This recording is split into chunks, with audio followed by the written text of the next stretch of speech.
আসসালামু আলাইকুম, আপনাদের সবাইকে স্বাগত জানাচ্ছি এখনকার আলোচনা। আপনাদের সঙ্গে আছি আমি সিরাজুল ইসলাম। দর্শক, নেপাল এবং চীন সীমান্তে যে ভয়াবহ ভূমিকম্প হয়েছে তাতে নিখোঁজের সংখ্যা দাঁড়িয়েছে ১৩০০।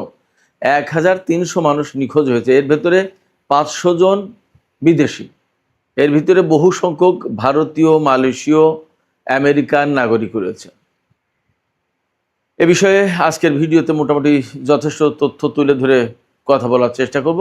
এর পাশাপাশি ইরানের সাথে আমেরিকার চলমান যে সংকট, সেই সংকট নিয়ে অনেক আলোচনা থাকবে। এর ভেতরে ইরানের পক্ষ থেকে একদম সুস্পষ্ট ঘোষণা দেওয়া হয়েছে যে ইরানের উপরে যদি সাম্প্রতিক নিষেধাজ্ঞা কার্যকর করা হয় তাহলে হরমুজ প্রণালী বা অত্র এলাকার কোথা থেকেও এক ফোঁটা তেল বের হতে পারবে না।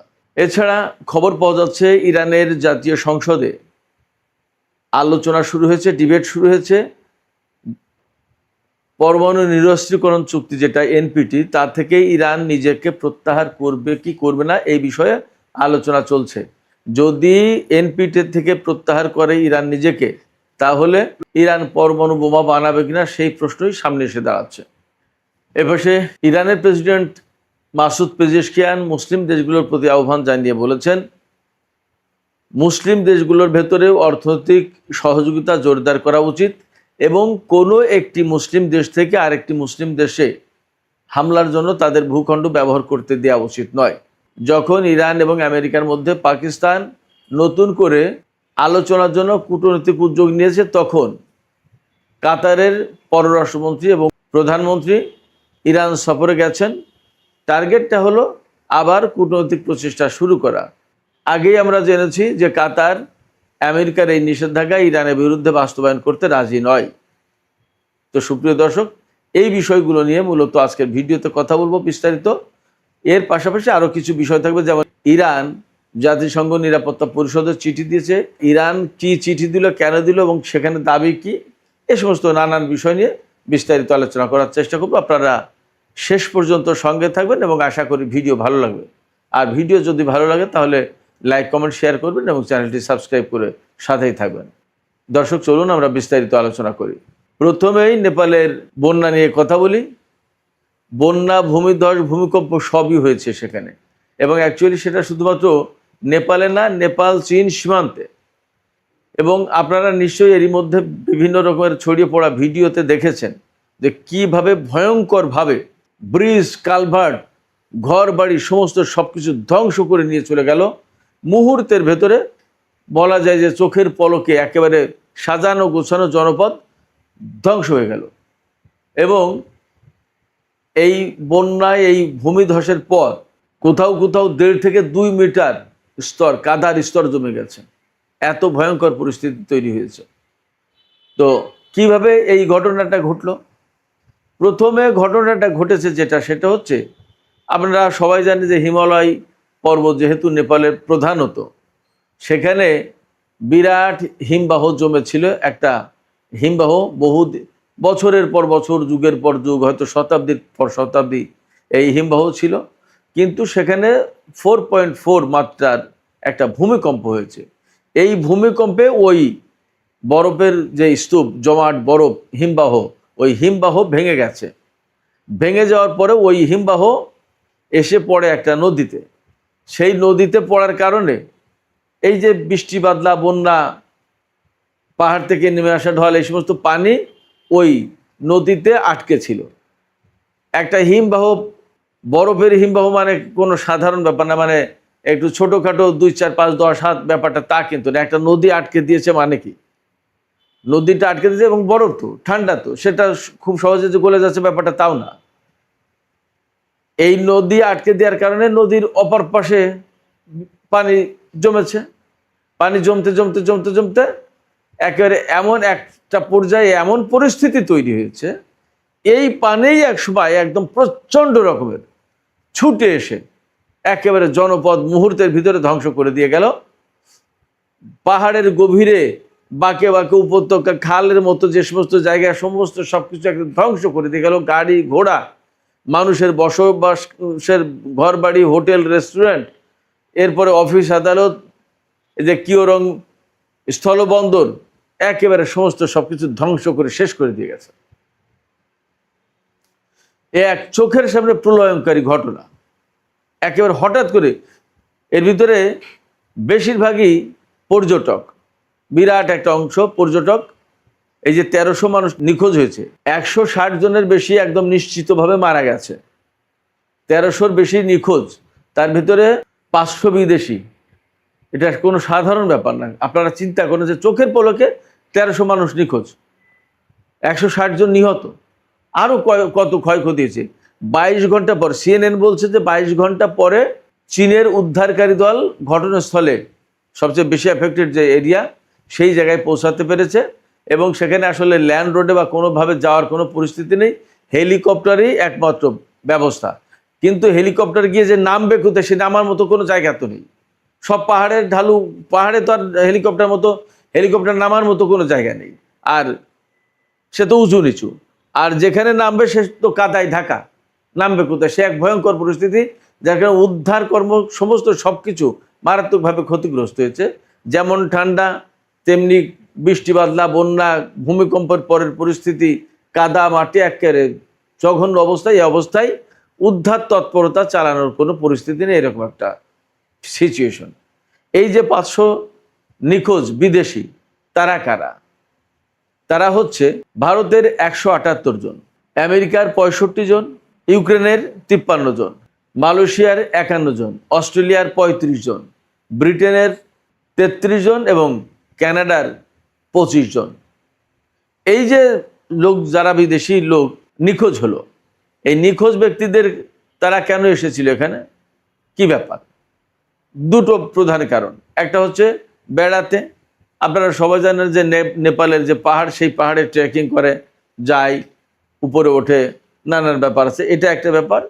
আর একটা ব্যাপার, বহু সংখ্যক মানুষ কিন্তু এলাকায় এসেছিল, ওইটা বৌদ্ধ ধর্মের একটা পুণ্যভূমি বলা যায়, তিব্বতের কাছেই। সেখানে বৌদ্ধদের অনেক মঠ, অনেক মন্দির, অনেক কিছু আছে।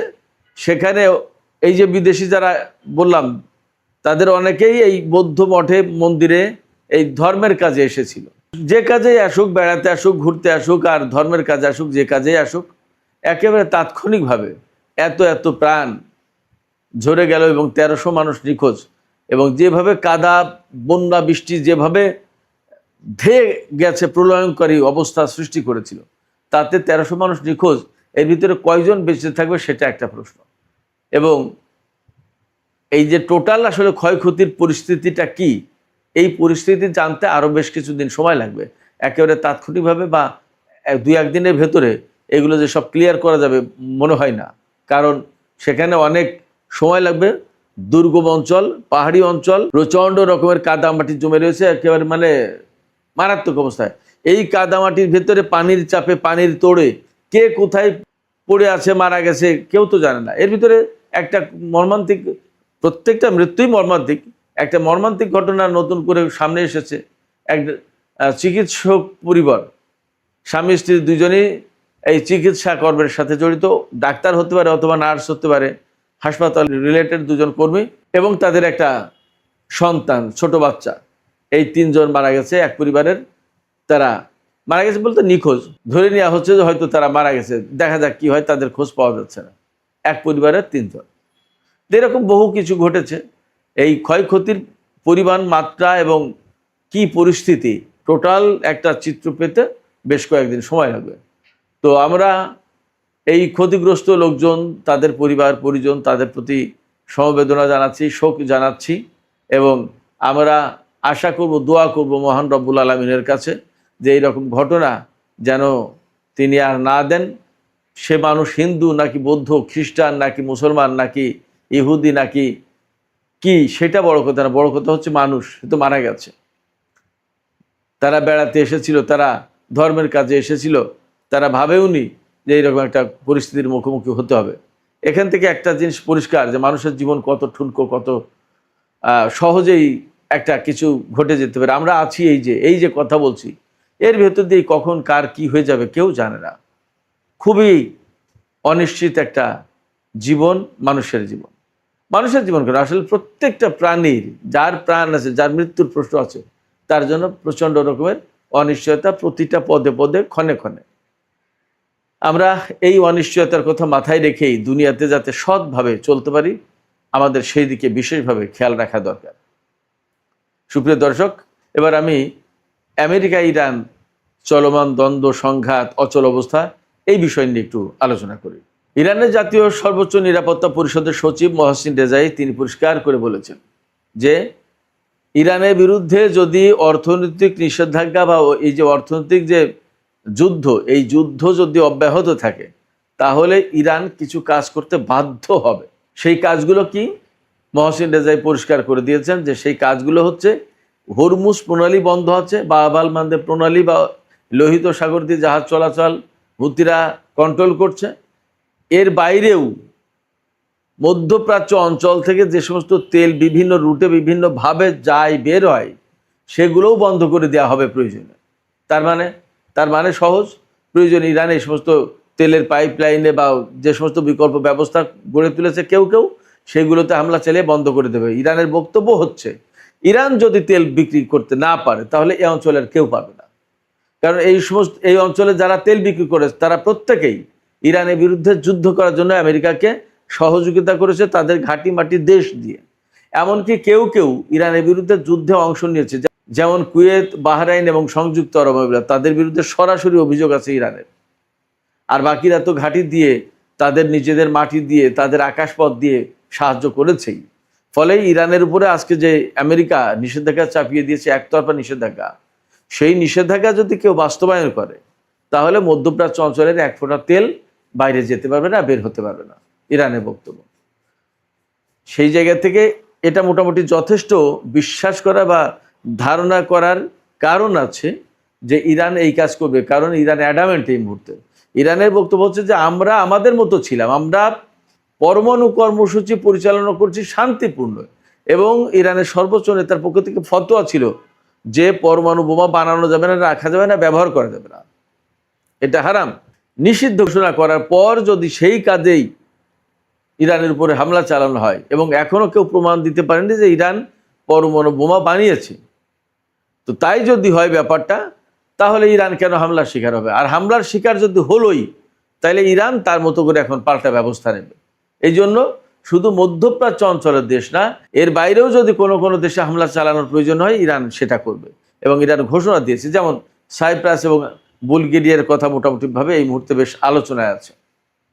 ইরান পরিষ্কার করে বলে দিয়েছে সে নেটোভুক্ত দেশ হোক, আর ইউরোপের দেশ হোক, আর আমেরিকা হোক, আর যেই হোক, ইরানের বিরুদ্ধে যুদ্ধে আমেরিকাকে যে সহযোগিতা করবে আমরা সেই জায়গায় হামলা চালাবো ইরানের পক্ষ থেকে।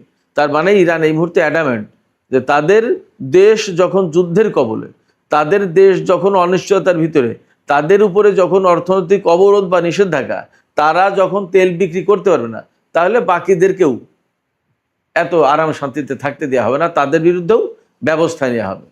যারা আমেরিকাকে সহযোগিতা করেছে বা করছে বা করবে, এর প্রত্যেকের বিরুদ্ধে ব্যবস্থা নেবে ইরান। ইরানের এই মুহূর্তে যে অবস্থান সেটা হচ্ছে ডু অর ডাই, এইরকম একটা অবস্থান নেওয়ার পিছনে সঙ্গত কারণও তো আছে। এমনকি যে আমি একটু আগেই বলেছি, সংবাদের মূল জিস্ট যখন আপনাদের সামনে হেডলাইন আকারে তুলে ধরছিলাম তখন বলেছি যে ইরানের জাতীয় সংসদে এই আলোচনা হচ্ছে যে এনপিটি থেকে বের হয়ে আসা হবে কি হবে না, অর্থাৎ এনপিটিতে ইরান থাকবে কি থাকবে না।